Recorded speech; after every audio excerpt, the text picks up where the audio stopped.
To nobody's surprise, we now have Darksiders 3 arriving on the Nintendo Switch. When it launched, it was a tiny bit more controversial because it decided to mix up the formula when it came to combat and some of the exploration. And then in an unusual move, the developer went ahead and patched the game to allow for a more similar style of combat to the originals. It also launched on other platforms in a torrid state, which had me apprehensive for how this Switch version was going to run. Originally published by THQ Nordic and developed by Gunfire Games, does this Switch version commit one of the Switch deadly sins, aka appalling performance, or ascend to the heavenly realms? Well, let's find out.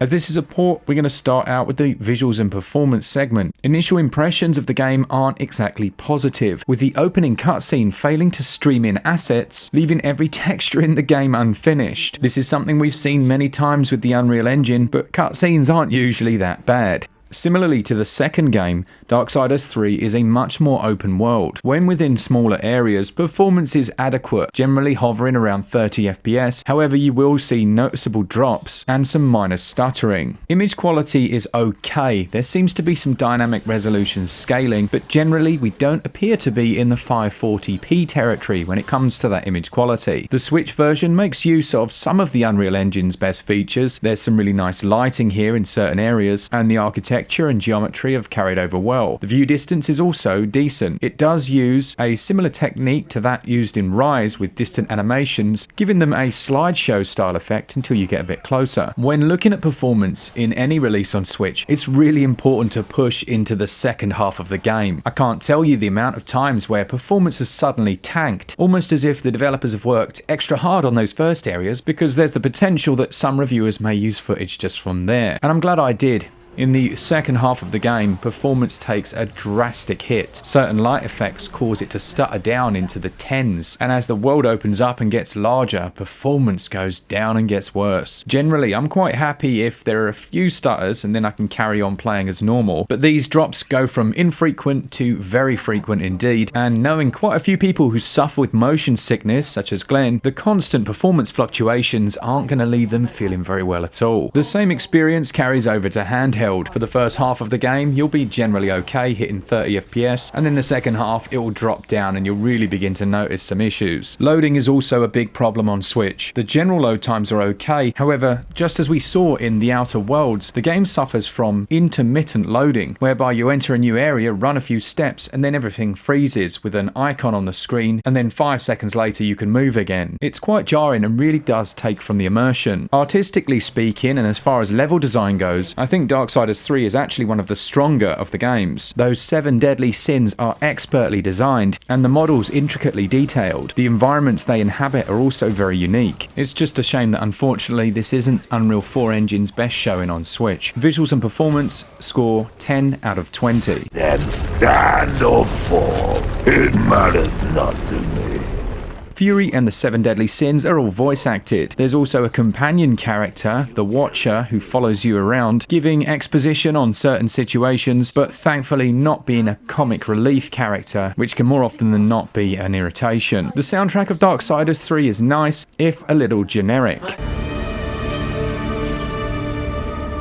The orchestral scores kick in between combat, and sound effects are suitably punchy. I'd give audio 16 out of 20. Without too many spoilers, the storyline takes place around about the time of the first game and is happening at the same time as the second. You take on the role of Fury, one of the 4 horsemen who is tasked with tracking down the 7 deadly sins, capturing them and returning them to the council. The reasoning behind this being that she needs to restore balance.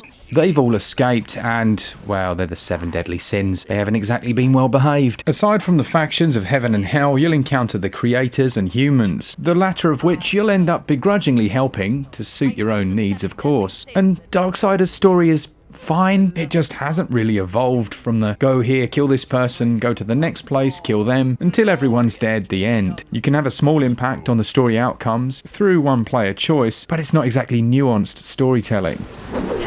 As far as gameplay and controls go, this time around they mixed up the gameplay formula quite a bit and clearly took inspiration from, I hate to say it, some of the Souls games. Why do I hate to say it? Well, I don't mind when games take inspiration from other titles, but if you already have an established formula, it can feel a little disjointed, and I think that was the reception that Darksiders 3 had. Many people were very happy with the hack and slash gameplay, the hordes of enemies, and the absolute carnage, without having to think about precisely timed dodges and parry moves. That's not to say that those elements weren't there, but they are much more overt in Darksiders 3. The game's incredibly difficult, and each and every fight can have the potential for ending you. You'll have your primary weapon attacks, and you'll get a secondary weapon which has its own status effect. These are controlled with the X and Y buttons, and there are numerous different attacks that you can string together. Using the R bumper button, you can dodge attacks, and if done at just the right moment, time will slow down and allow you a special parry attack. There's also a charge gauge which allows you to unleash a special move, and Fury can also briefly transform into a hugely powerful version of herself that's practically invincible. Enemies won't wait their turn and will constantly attack you from behind, so using the trigger to lock on and switch between them and constantly moving and dodging is the order of the day. I don't mind the combat, it's okay, but on the default difficulty it does get a bit frustrating. The soul's influence also extends to the way you heal. There's a delay on the amount of time it takes before you can use those healing items, so you'll very often be running away, healing, and then coming back. All of these points can be negated by using the new classic mode that they added in, which makes for instant healing and also changes up the pacing of the combat, but it honestly felt a bit more like a panicked band-aid than by design. Aside from combat, the Darksiders series has been synonymous with exploration and puzzling segments akin to Zelda. This time around, the puzzling is stripped back somewhat. This is to say, it's very simplistic. Generally, it'll be throw this item here to clear an area, or place this item here. The Darksiders dungeons were never meant for puzzles, but personally, these stripped down designs didn't really work for me. Combine this with the fact the game doesn't have a mapping system at all. There's a skull icon which will lead you to your next target, but not having a map to explore the world meant that rather than feeling like you were part of this open area, you instead headlessly follow that skull icon from one deadly sin to the next. It shrinks down what's otherwise quite a large open space.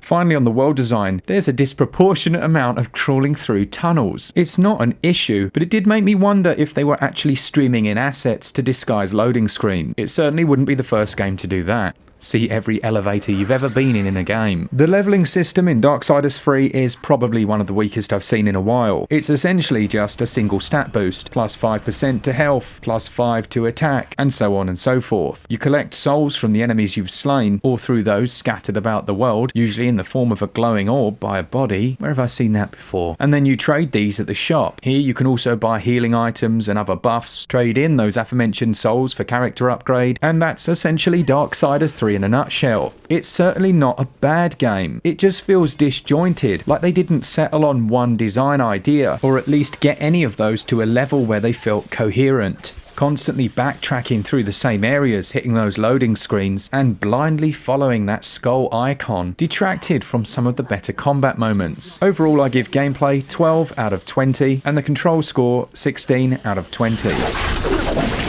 Darksiders 3 retails at £34.99 physically here in the UK or your regional equivalent. Already though, you can find it for £28 on shop2.net, which represents an 18% saving. Just for comparison, you can currently buy it between £6 and £10 on other platforms, and at reviewer pace, it'll take you around about 14 hours to finish. However, at a relaxed pace, you're looking at around about 20, maybe 20 to 30. There's a lot in the game, and there's a lot good about it, but there's also quite a bit wrong. The performance is shocking at times. The gameplay is a little disjointed in comparison to the other two. This version does include the Crucible DLC as well as Keepers of the Void, and these will add another 5 to 10 hours of gameplay, and this equates to around about 7 gigs in total. Overall, I would give value 13 out of 20.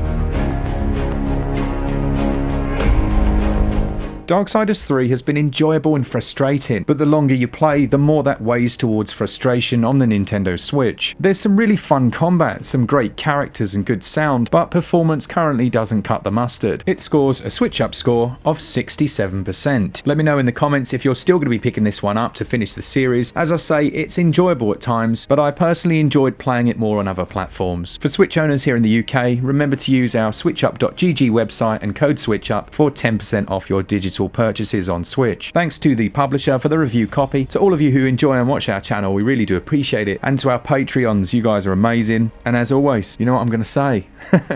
For all things Switch, all the time, keep it Switch up. Cheers, guys. See ya!